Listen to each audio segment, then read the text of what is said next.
Welcome, everybody, to the Talk About podcast. Hope you guys are having a good day. You guys can follow us on Instagram, follow us on TikTok, and subscribe here on YouTube. Today, we have absolutely an amazing guest. He's coming back onto the program for the second time. He just won last week on the UFC Fight Night. Once again, he is the man himself, Marcus the Maniac McGhee. Marcus, thank you so much for joining us again, brother. How are you?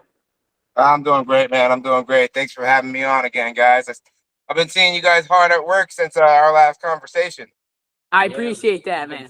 Yes, we've been trying. Yes, we have a Jiu-Jitsu event.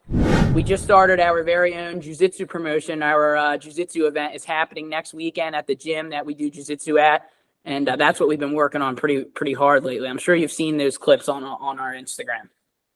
Yeah, I think I did see something about it for sure. I didn't know that was going to be your guys' event though. That's dope. That's dope, yes, man. Sir. I like that. Thank you so much. So obviously you're coming off a huge win. We're going to talk about that in a second, but I wanted to ask you, when did you get home from Vegas? Sunday morning at 8:00 in the morning. Oh, wow. So you came home very quickly this time, more quickly than the last? Or was it the No, same? that was about the same. Yeah, it was about the same. I was there. I think I was back at like 9:00 in the morning last time. But yeah, I got back here at 8 this time. So got back to see the kids right away. They were happy about that. Yeah, I'm sure, man. I'm sure they're happy. So obviously you go into this fight, the second fight here in the UFC, and you once again proved why you deserve to be in the UFC in the first place. You came in on short notice in the first fight. You then come in again, and I feel like there was this, maybe not pressure, but a sense of having to prove that you deserve to be here. You didn't just come off on this short notice fight, beat the guy, got lucky, none of that. No, you came in, you fought somebody once again, not on short notice, with a full training camp, and you got the job done very easily with a first round knockout. Did you believe you were going to get him out that early? And how does it feel to know that you now have two fights in the UFC? You know, I always believe in my capabilities of doing that. You know, I think I can get guys out of there early. I think I have the power to do it. I think I have the precision to do it. I think I have the speed to do it. It's just trusting myself and then capitalizing on the moment. So, yeah, I always think that there's a possibility there, but never, not one time I went into a cage thinking I was for sure getting this guy out of there. Not once. So I didn't just think, oh, I'm getting them out of there. I knew I had the capabilities to do it, and that the possibilities were there. But, yeah, I never know for sure, man. How was this training camp this time around? It was fantastic. I couldn't ask for a better camp. I couldn't act like that's my first, I guess in real retrospect, that was my first real fight camp since of being a pro fighter. So yeah. All this other time, I've always had camps and I've always been training hard, but like there hasn't been a time where it was like, all right, we're 9 weeks out of the fight. We're going to be for sure fighting on this day. You have 3 weeks to prepare this way and get strong and get better. Oh, then we're at 6 weeks. Okay, we can start tapering off. Like, that was my first real good fight camp, and I feel like it went so great. You know, I got to train hard. I got to become better. I got to spend a lot of time in the gym, so I loved it. You want to move on from the Apex and go to an arena next fight, or what do you want to do? Yeah, I mean, preferably it'd be nice to fight in front of a crowd. I haven't done that in the UFC, and that'd be cool. I think they're done with the Apex now, though, so I'm almost positive that we'll be fighting in front of a crowd this time for sure. So, I have no problems with the Apex. I like the Apex too. It brings out another side of me as well. But man, I'm a crowd pleaser, man. I think I have a very crowd friendly style, and I think a crowd would appreciate the energy that I bring.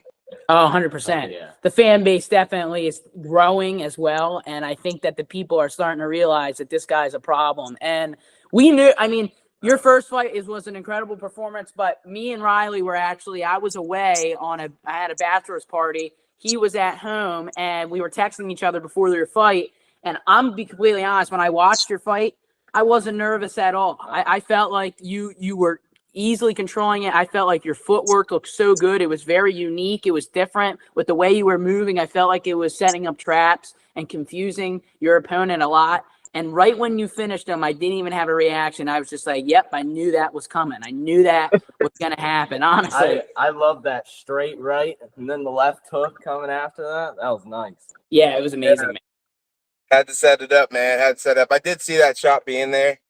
Again, I wasn't for sure, but I did see the shot being there. And part of me, I have so many different styles that I fight in that sometimes it's about picking the style that you fight somebody in, right? And that's what's great about having coaches around too. Because part of me wanted to just, like you said, people were like, "Oh, that first fight was just a fluke," and who knows? We're gonna put him up against this other guy, and we'll see if he's even supposed to belong there, you know. And I was like, "All right, I'm about to show them how vicious I am. I'm about to walk this guy down, you know, and we're gonna exchange." But it's like, man, I can do that, but I have so many other different things I can do. Why exchange like that if I know if I could set things up too? So it was good that my coaches kept me level headed and said, "Hey, bro, we're not going to make this a crazy hard fight. We're going to go in there. We're going to move our feet and we're going to find the right hand."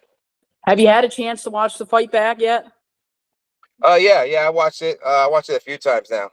Yeah, the commentary was very complimentary, I felt like, on the footwork as well. And DC said that it looked like you knew what you were doing. And I felt like while I was watching the fight and I was watching your footwork, I thought this guy really honestly, I felt like you knew that right hand was coming, even if you knew maybe it wouldn't drop and maybe it wouldn't happen. But just the way you were setting it up and the way he came into it, it just felt like that was the plan the whole way around, even if it wasn't, if that makes any sense. Like, that's how perfect it seemed, honestly.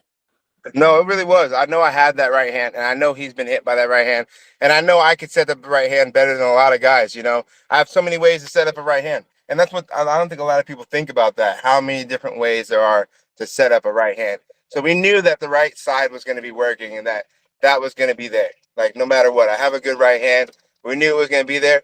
Did we know exactly when it was going to be, how it was going to be? No, but we knew it was going to be there for sure. It's definitely game plan to hit that.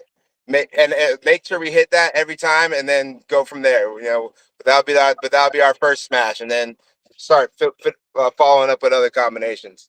Yeah, 100%.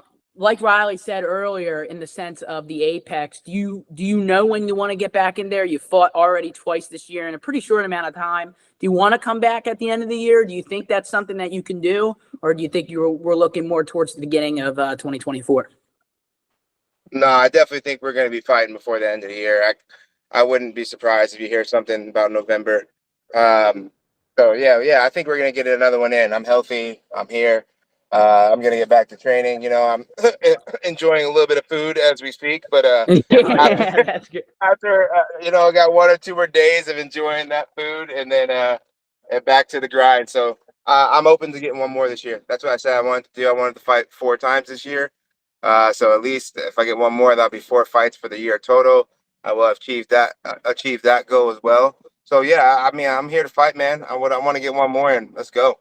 Do you want another warm-up fight before the top 15, or do you feel like you're freaking ready? Because it seems like it. No, it's so funny that you say that. I'm nowhere near ready for the top 15. I'm not going to take that away from these guys. These guys have been putting in work for a long time. And just for me to come take out 2 guys who I respect and who I think are really good, and to try to think that I'm ready to jump into the top 15, top 20, even top 30, I feel like it's just a little bit arrogant, you know, and I'm here, you know, I'm going to do my work, man. I'm going to do my work. So let's keep it moving. Let's keep on adding them up. Like, there's no rush to jump into the top 15.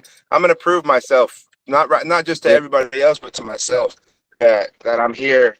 I'm here to do that for sure. So we're coming for the top 15, but we're going to do our work for it.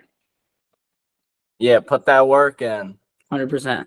Yeah, I don't think anyone's doubting that you're going to be in the top 15. And honestly, I know that you're saying, and you're being humble with it, especially in saying that, look, we're getting closer. But here's the thing. Honestly, with the way you're fighting, the way you're putting these guys out, you should have been in the UFC. And it's so funny. Right before you stepped in on short notice, I watched you on the Red Hawk recap with Tim Welch.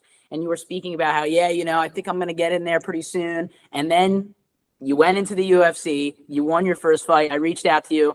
Can't be more grateful. You're the first and only UFC player to be on. But yeah, man, we can't be more grateful to have you a part of this. We are so excited to watch your next fight. We're on the edge of our seats watching your first fight, the second fight, and we're so ready to be a part of this ride, man. It's going to be awesome. You are absolutely crushing it. and I can't wait to see the next fight. I hope it gets announced, not too soon. Enjoy yourself, but soon enough so we can definitely sit back and watch the Maniac go head to head, man.